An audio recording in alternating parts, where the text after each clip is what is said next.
ये मेरा कक्षा 10 का विज्ञान का कॉपी है, तो इसमें से आज हम लोग जानेंगे, पढ़ाई करेंगे मानव नेत्र पाठ से लिया गया है।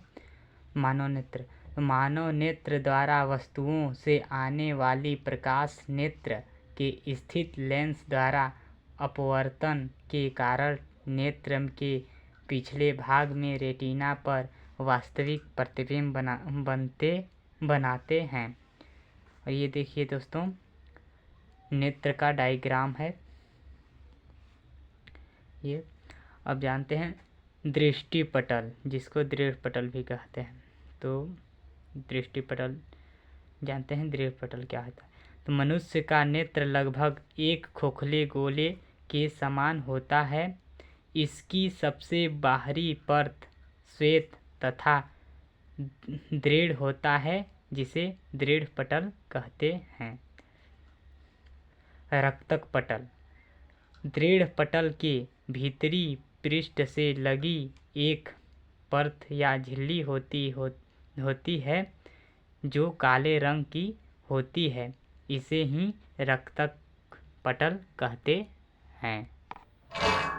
रेटिना नेत्र के सबसे अंदर की ओर एक पारदर्शी झिल्ली होता है, जिसे रेटिना कहते हैं। किसी भी वस्तु का प्रतिबिंब रेटिना पर ही बनता है। पुतली आइरिस के बीच एक छिद्र होता है, जिसे पुतली कहते हैं। आइरिस क्या है? कर्निया के पीछे एक रंगीन अपारदर्शी झिल्ली का पर्दा होता है, जिसे आइरिस कहते हैं। निकट दृष्टि दोष। अब निकट दृष्टि दोष क्या होता है?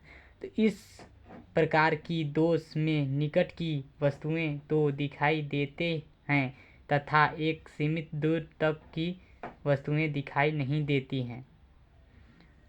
ये निकट दृष्टि दोष का डायग्राम है। निकट दृष्टि दोष के कारण, उसका कारण क्या है? इस दोष के कारण नेत्र गोलक का लंबा हो जाना है।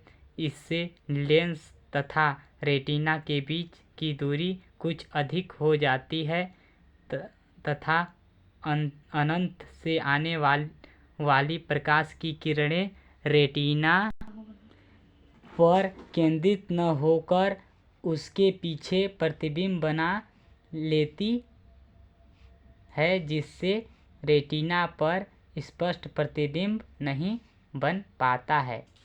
निकट दृष्टि दोष का निवारण।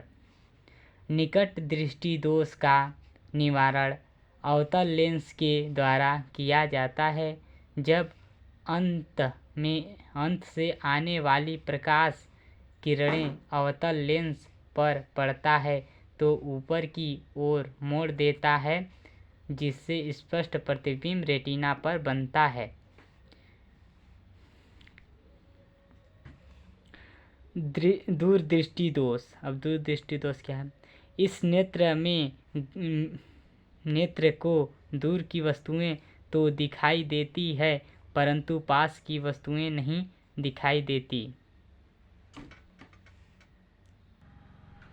दूरदृष्टि दोष का कारण नेत्र गोलक का चिपटा हो जाना। दूसरा है सिलियरी पीसी का कम हो जाना। दूरदृष्टि दोष का निवारण। दूरदृष्टि दोष का निवारण दूरदृष्टि का निवारण उत्तर लेंस द्वारा किया जाता है।